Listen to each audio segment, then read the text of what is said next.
The moment is here, you can stop your search. It's Comics by Perch. Hey everybody, this is Perch. Every now and then people ask me, hey, why are there so many videos talking about creator behavior? Why do so many people ask you, boy, I'm bored of that. Oh my God, another video. Well, I don't think it's an unnatural thing that people want to hear about that. I think it's actually quite normal. Um, if you are a creator listening to this right now, if you're somebody in comics, consider this for a moment. And this could be a weird comparison for you, I understand.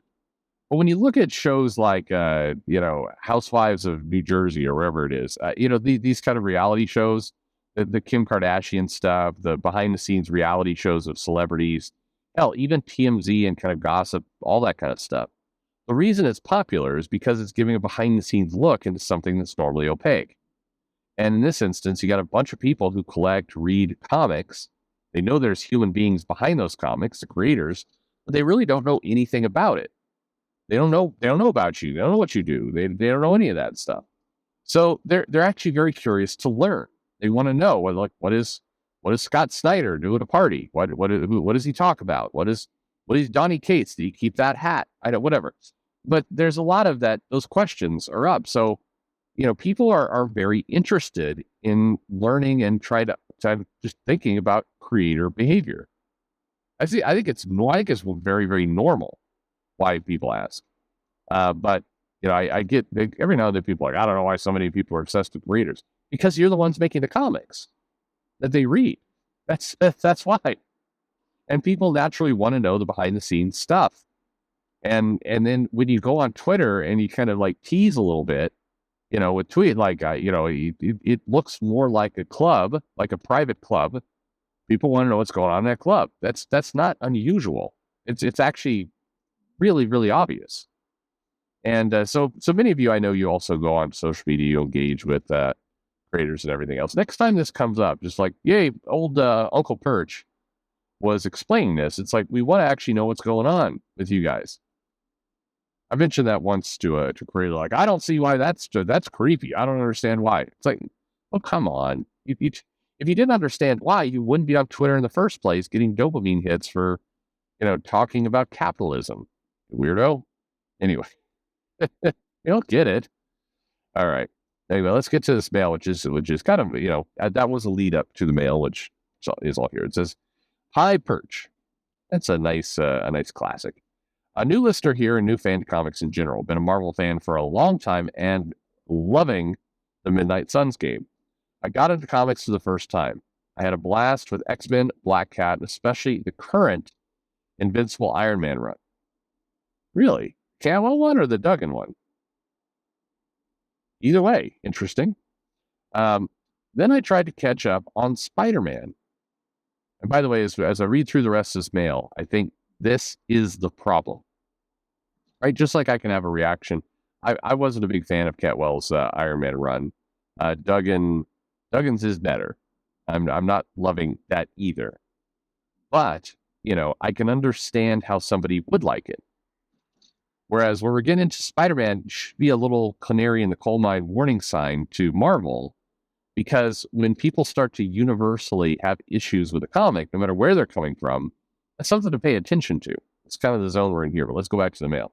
So then I tried to catch up on Spider-Man, learned about how the creators have treated fans since One More Day, and learned about everything in the current run. You're absolutely right that hatred turns to apathy. I can hardly stand to look at anything Marvel anymore. Oh my God.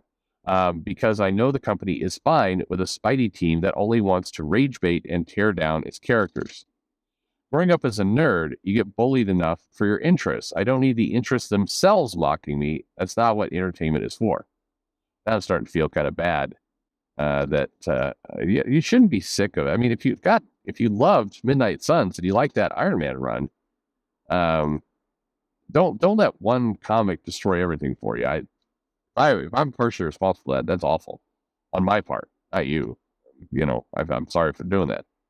Over the course of like a month, I've gone from ecstatic over a new hobby and passion to losing sleep over how mad I was to just deciding not to care anymore.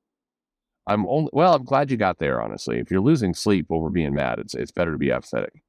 I'm only sending this mail because I want somebody in the industry to hear that story. I plan to sell back the issues I bought this month from the LCS if they'll take them, and if not, I'll just give them back. I just want nothing to do with it anymore. And I'm going to back to media and companies that at least pretend to give a shit about my satisfaction with their product. I got bad news for you if you're going into video games, but we'll go across that bridge another time. Thanks for hearing a voice out there. It makes no sense. I'm sorry I won't be listening anymore since I have to disconnect completely from this. Ah, damn it.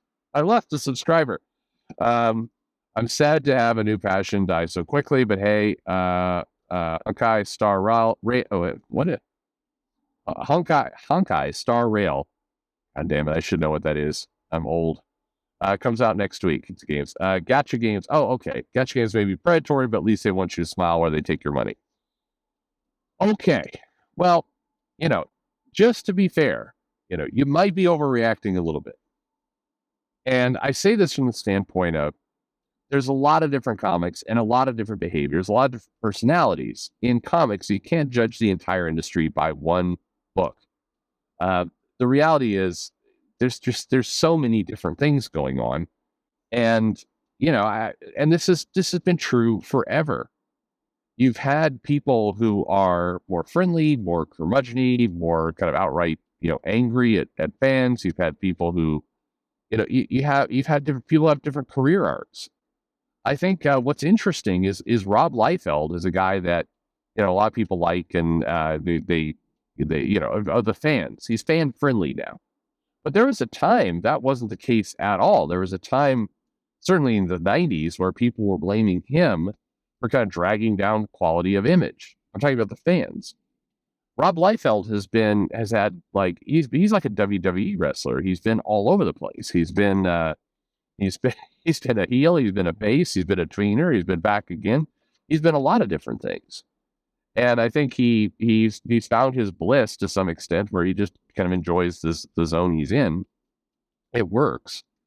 But my point in that is, you have people who do different things, say different things, and ultimately, portray themselves in different ways.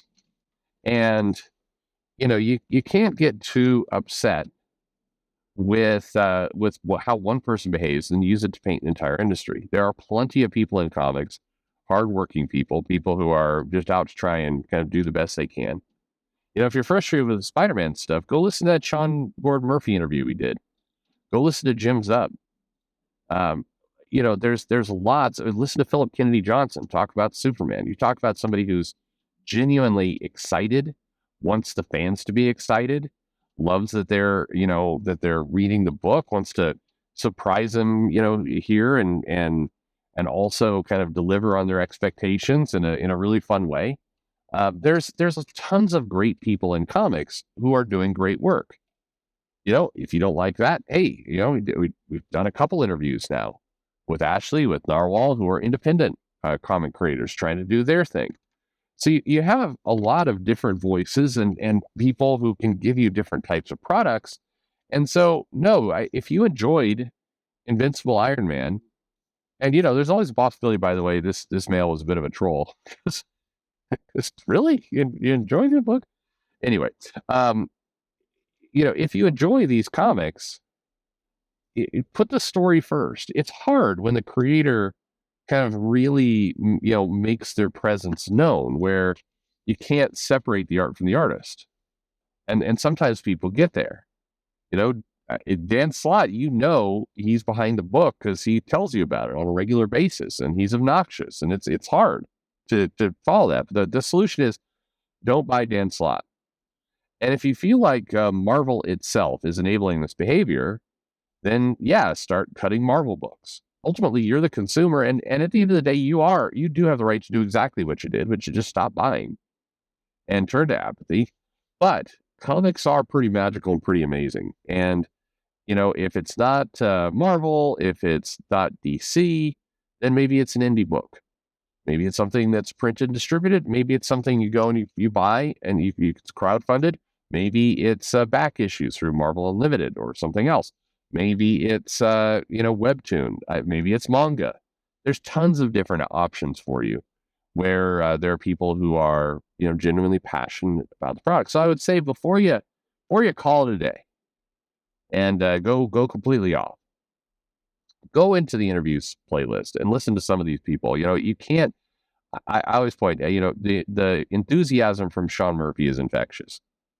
The kind of just like I'm sure he hates this on every level, but Jim Zub is like the Ted Lasso of comics. You can't be mad at him. He's a very smart guy. He's a good writer, and he loves what he does. So many people do. There's tons of interviews. One of the common threads of nearly all the interviews on my channel is there are people there who love comics and love what they do and love the fans and the people who read them. So I think that it's worth, it's worth looking at that stuff, because taking comics away from yourself, why do you want to do that? That's not what you want to do. You're missing out on something great. Cutting a book like Spider-Man out because, Nick Lowe is, obviously rage baiting the fans.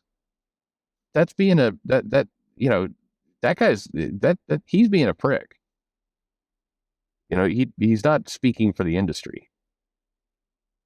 I know he's employed by a big company. Why does a big company continue to employ him? Good questions. And that's why I say, if it comes to it, then you cut the book, you cut the publisher. But lots of good stuff out there. Anyway, thanks for writing in. Find your bliss, man. Thanks for listening.